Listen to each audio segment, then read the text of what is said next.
Hello, it's Martin from Automotive and we are back with yet another i3 preparation video. This is a unique example because it's not one of our stock cars. In fact, it was brought to us by a person who has bought it privately because we did not have the exact spec they were looking for, and it's going off to a nice tropical destination, so we were asked to give it a proper look throughout, on the outside, inside, and the mechanicals as always, to stand the test of time. With that said, we have a list of things which need to be addressed, so let's go to BMW and get some parts.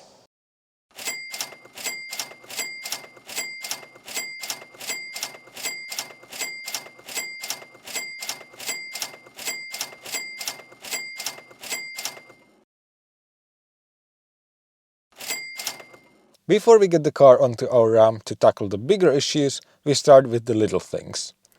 The whole jacking pad is missing on the front driver corner, so the new jacking pad simply slides into place and is pressed in by the weight of the car as it's jacked up. These can be dislodged when you, for example, drive over a tall curb, but we also replace many due to damage caused by incorrect jacking. Next is the under-seat dashboard interior trim. The middle section has an anti-slip mat on it, which has fused with the plastic, probably after being exposed to sun throughout all the years. The trims are secured in by clips, so with a bit of skill and the right trim tool they just pop off. We try one more time to see whether we can salvage the part, but the mat is not giving way, and if you look closely, you can see that the surface started bubbling up around it. Before we proceed with the replacement, we vacuum up any of the dirt which accumulated underneath. If you are doing this job yourself, we would recommend removing the central iDrive display. It is only held in by 2 screws, to give yourself more access. Eddie has replaced many of these in the past, so he manages even with the screen in place. He then applies pressure across the entire piece to ensure that all the clips are secure and the panel fitting flush. The other 2 bits of trim are held together largely in the same way, but note that the glove box section also has a couple of screws underneath. Not to forget, we also swapped the torn front protective cover for a new one. If you want to explore what hides under the bonnet, it's super simple because these covers are held in by velcros. Just make sure to pull them off using the tab on the leading edge to avoid damage. The next problem is to address the broken LED repeater in the offside wing mirror. We pop off the plastic skin to get access to the internals. Even though it may look like the indicator is completely fine, a piece of the trailing edge is missing. Again, it's one of those things we see very often, as the edge can snap off if you clip an obstacle with the mirror housing, but having said that, it's quite difficult to spot unless you know to look for it. The risk is that even if there are no immediately visible cracks, they could start propagating from the point of impact as the part expands and contracts under different temperatures. Back to the repair though. Removing the mirror glass is nerve-wracking and a job we really dread. Even with dozens under our belt, the risk of cracking the glass is high, and it's not cheap. As you can see, it's a case of prying and easing it out carefully until it finally lets go. If you are really stuck or not confident in prying it out, you can attach a suction mount of some sort and give it a firm tug. Worth noting is only early examples get heated and auto-dimming mirrors on both sides, whereas later cars only get auto-dimming on the driver's side. We need to go through this procedure to remove the screws located underneath. These release the other plastic trims, enabling us to finally remove and unplug the repeater itself. Side by side, hopefully you can see the missing bit quite clearly. New unit plugged in and put into place. Quick test using the hazards to make sure it works as expected, and with that cleared, we can go back to the assembly. Despite it being the same process just in reverse, great care needs to be taken with these little screws, as they differ based on whether they are screwed into plastic or metal. Given we do not refurbish alloy wheels in-house, it's the job we get started on immediately as we get the car on the ramp. As mentioned in our previous videos, diamond cut wheel refurbishment is something which needs a bit of consideration, as it involves stripping the whole wheel, painting in black, and then removing a thin layer of material from the front face to achieve the two-tone design. This fact means each wheel can be refurbished only a limited number of times, but given all 4 were both heavily scuffed and corroded at the same time, now is the right opportunity to get them done.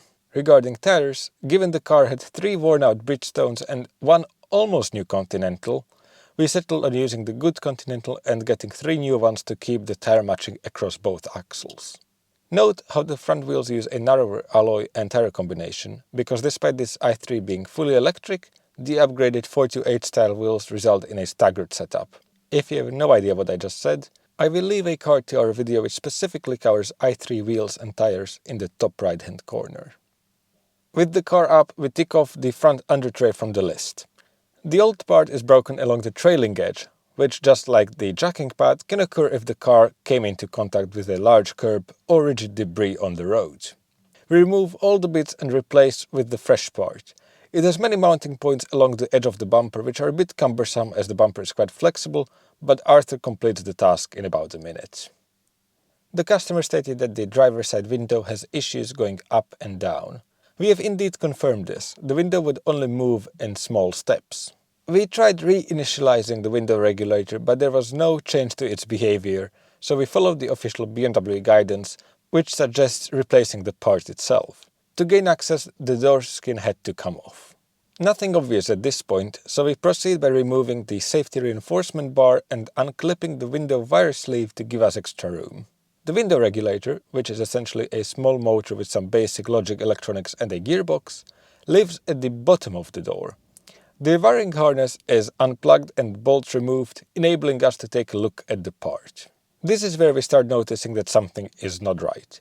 The inside of the window regulator plug shows significant signs of burning, and looking deeper into the plastic casing, it continues into the assembly. On top of that, it seems one of the small wires going into the connector plug is loose, and that draws our attention to further burn marks in the connector. So we need to figure out a sequence of events to determine which parts exactly need replacing or repairing, as the burn marks suggest an electrical fault within the regulator, which most likely caused a current spike in one of the wires, causing it to melt.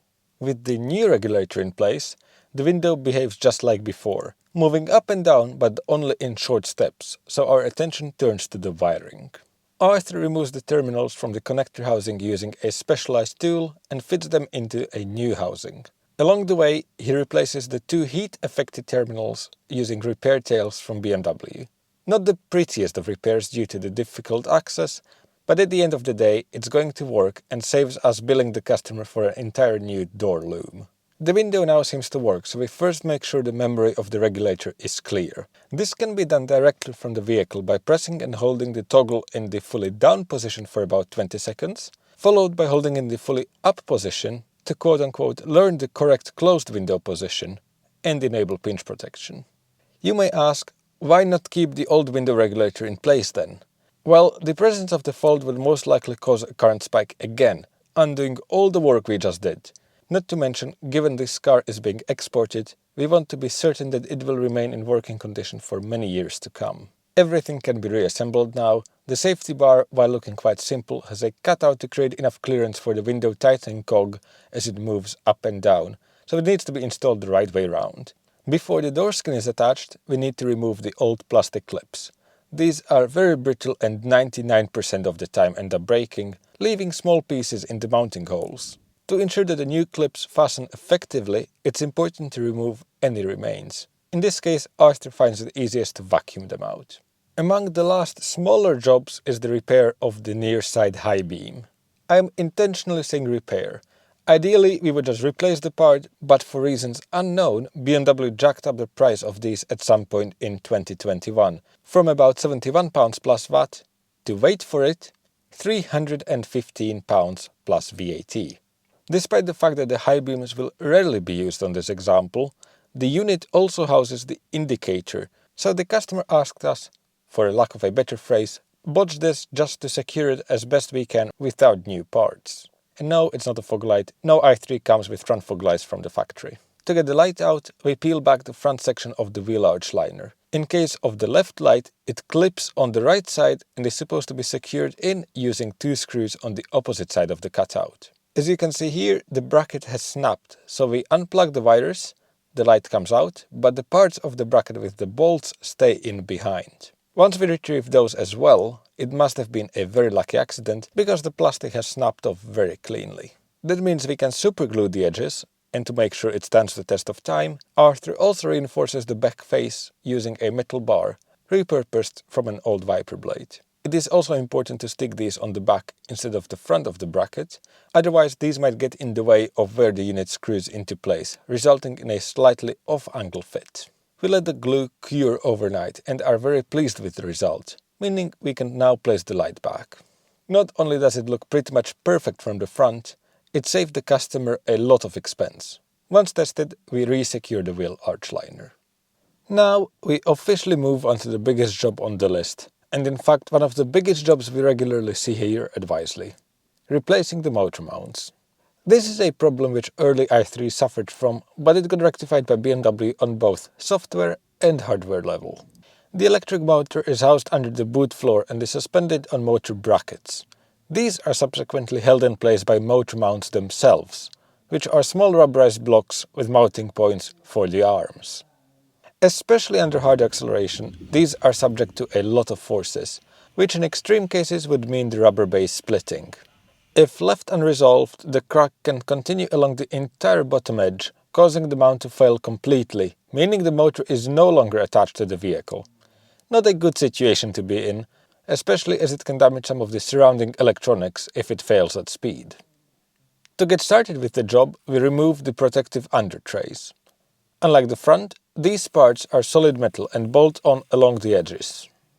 With all of the smaller fasteners removed, remove the bigger corner ones, which exposes the drive electronics.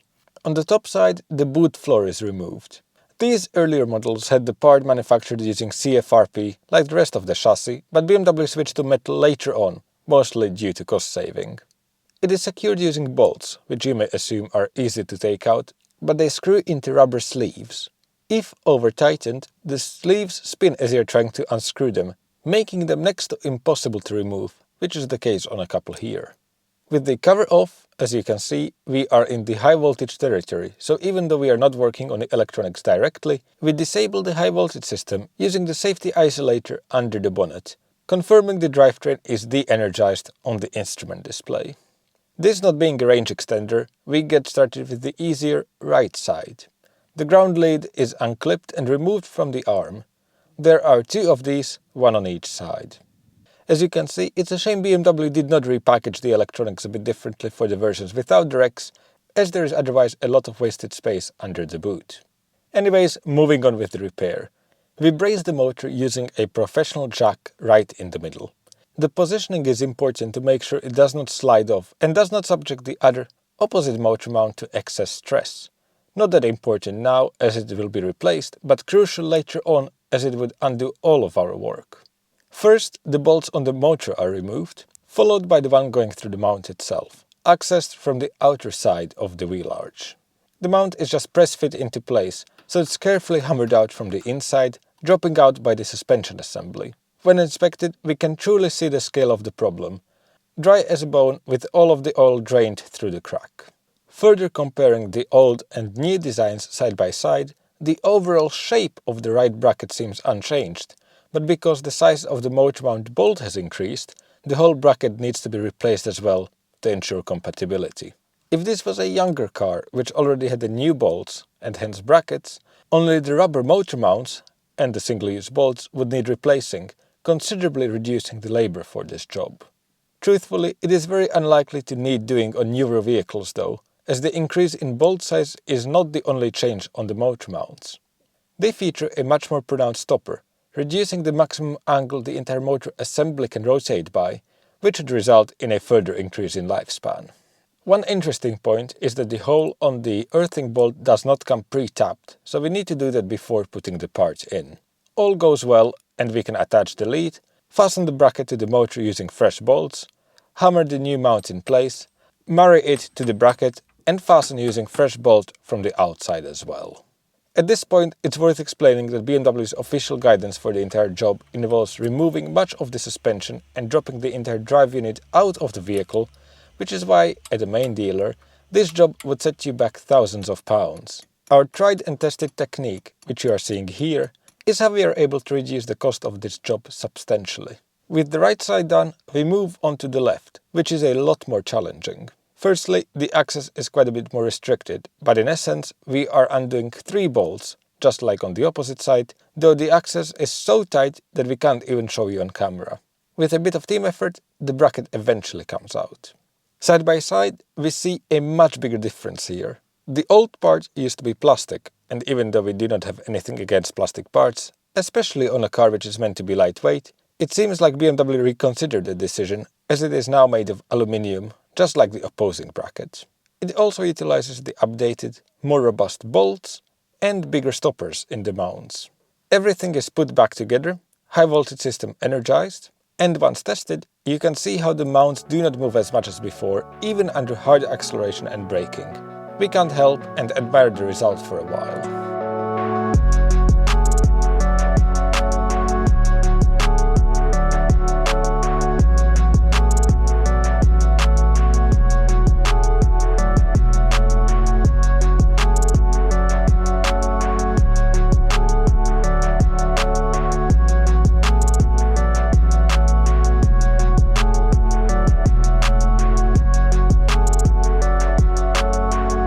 Once we finish fighting the truly terrible bolts for the boot floor and put set floor and the undertrays back in place, we move on to our next item on the list.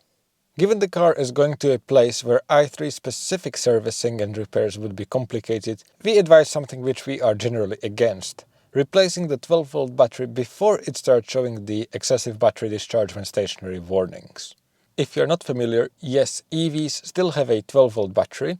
It is kept topped up using a DC to DC converter from the main high voltage traction battery and runs all the low power accessories like the control units, audio and infotainment system, lights, seat heaters and so on. Hence, for safety reasons, the high voltage system is ensured to be disconnected again. To gain access to the battery itself, we remove the front storage compartment. It lives behind the cabin heater coolant reservoir, so it's a bit tricky to get to, but Arthur starts by removing the negative or ground lead. That enables us to undo the two bolts holding the bracket in place and subsequently remove the positive lead as well. With the battery vent also disconnected, it can be carefully slid out. Like most cars, the terminals used a 10mm socket, and it's handy that the bracket bolts do as well. If we assess the battery properly, we can now see it was manufactured in week 16 of year 2014. So it is definitely the original unit. With the circumstances mentioned before, it's good it's being done. At the same time, hopefully it puts any internet forum claims that these smaller batteries need to be replaced every couple of years to rest though. The little metal terminal adapters need to be moved onto the new battery. They are simple to remove, but keep in mind the shape is different from the positive and negative terminals. In case you ever forget which one goes where, there is a small negative sign on the one which goes on top of the ground. While we are working on the car, the fresh 12-volt battery has been connected to a trickle charger to prevent any potential issues with undervoltage once it's installed. For installation, the entire process is repeated, just in reverse. Before proceeding, we need to take note of the reference numbers, as these will be needed later to initialize the battery in the BMW Diagnostics software. Plugging in the vent, attaching both terminals and the bracket, finally we can reactivate the high voltage system, but we will handle the battery software registration later on in this video. As expected at this age, the suspension damper gaiters are completely destroyed. To help with taking the assembly apart, we cut and remove the torn ones, followed by soaking the top mount bolts in WD-40. Having had a few of these shear-on removal in the past, particularly on older examples, we let the penetration fluid do its thing for as long as possible before gently loosening the bolts. Luckily, none of them give us issues, so we can proceed by removing the drop link and slacking the sensor cables, which then enables us to pivot the entire assembly outwards, being careful about not coming into contact with the front wing, which could damage the paint. We have mentioned this in previous videos. It seems the powdery substance on the top surface of the top mounts is not dirt, but a form of corrosion as a result of some chemical reaction over a long period of time between the neighboring parts, so it's carefully brushed off and hoovered. While we are here, it's a good opportunity to inspect and replace the top mounts themselves if needed, but they are absolutely fine on this car. We use a professional coil compressor which has dedicated yoke protectors to ensure the paint on the coils does not get damaged. Time and time again we see corrosion obviously caused by cheaper style compressors which do exactly that. Keep in mind it's not only cosmetic, as corrosion on the springs can lead to premature snapping. Using a special socket wrench which allows a second ratchet to pass through it, Dan removes the nut holding the top mount in place. This protects the piston in the damper from damage by not spinning it around. By the way, Dan has only joined us recently, but you can see here he's already up to speed with the entire gaiter replacement procedure. The last remains of the old gaiter are removed, and so is the bump stop, which, given free of signs of any damage, will be reused. The new gaiter is placed in, taking care to get the positioning correct, as there is a small rubber tab which rests against the end of the spring to prevent it from spinning round. Everything can be reassembled now, following the same steps as before, just in reverse. Note, the official BMW method would involve removing the entire strut and carrying out the subsequent steps on a workbench. But doing it this way is how we are able to save labor time with no compromises, which is how we get to the price point, as it is by far our most common repair. Once complete, everything is wiped down with silicone spray and we can move right on to the next item on the list, while the wheels are still off. We will leave a full breakdown of the servicing for a separate video, but in summary, the vehicle gets a health check, covering the same things as a main dealer. Feel free to pause here on the sheet with the full list. Next, we replace the cabin air filter, located under the dashboard, accessed from the driver footwell. Lastly, the brake fluid gets flushed. Brake fluid absorbs moisture over time, hence the 2-year service interval regardless of mileage. Just out of curiosity, we test the fluid and the device indicates that only less than 1% is actually water, so we could say there is still considerable life left in it. Makes you think whether an automatic flush every 2 years is really necessary, where a simple test should be sufficient. With the tasks completed, we need to update the digital service record, but we will do this with the rest of the diagnostics. We double-check the 175 tires are on the 5.5J refurbished wheels, and the 155 on the front on 5J wheels. Being an early example, the wheels are handed, so we put them on in the correct orientation, ramp down,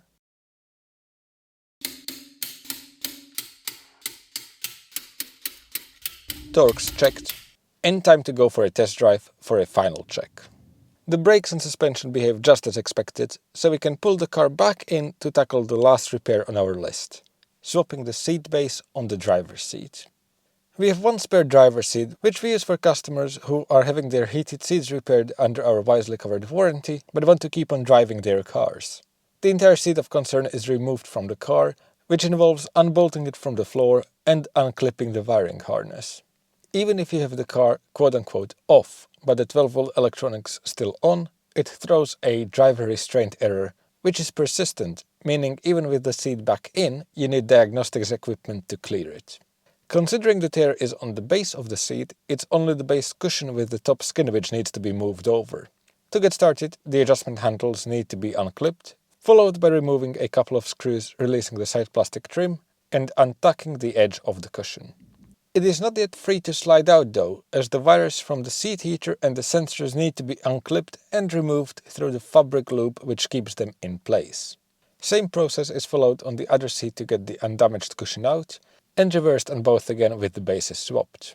Getting the cushions back on requires a bit of patience, but it is not complicated overall. If your seat is damaged and are thinking about calling us to get the same thing done, don't even bother, because we do not have an unlimited stream of undamaged spare seats. We agreed to do this as a one-off to help bring the cost down, as a brand new skin from BMW is £210 plus VAT for the base grey interior, and it only goes up from there for the other versions. Seat back in, and to make sure the interior looks all nice, the passenger seat is wet vacuumed, the dash and the door cards wiped down. With 2 people on the job, a quick clean takes no time, but keep in mind this is far from our full retail preparation standard. The washer fluid is topped up, tires inflated to the correct pressures, old stickers removed from the windscreen, and with the bodywork washed as well, we try our best to improve the paint using a machine polisher. The black bonnet definitely looks less hazy, and so does the boot lip, at least for the age of the car. We also tackle the smaller scratches and what we assume to be a vinyl wrap glue residue from the wing mirrors and the rear passenger door. Paint chips are touched in, which will not make them disappear entirely, but it's a fantastic way of taking the eye off the problematic areas without respraying the entire panels for hundreds of pounds and disturbing original paint. The last step is to complete the diagnostics.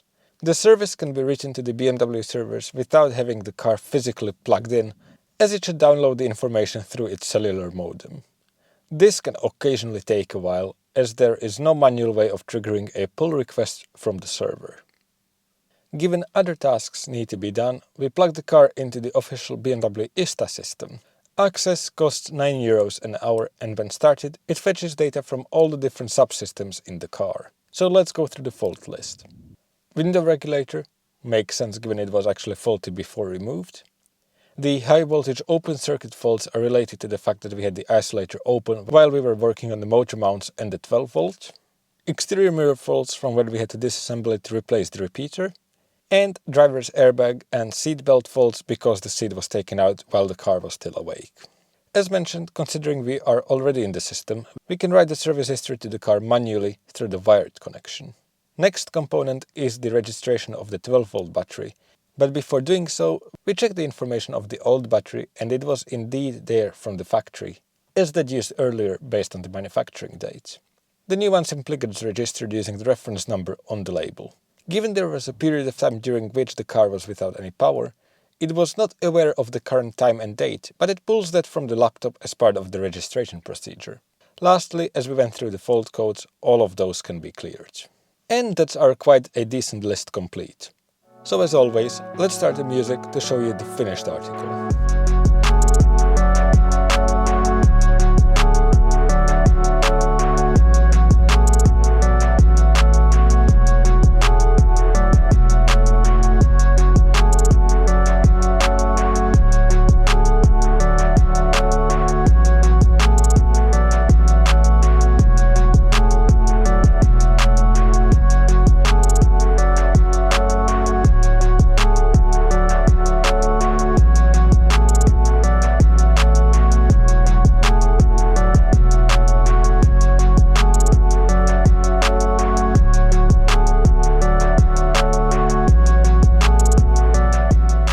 And that's the end of the authorized repairs. The total bill came out to just about £3,000.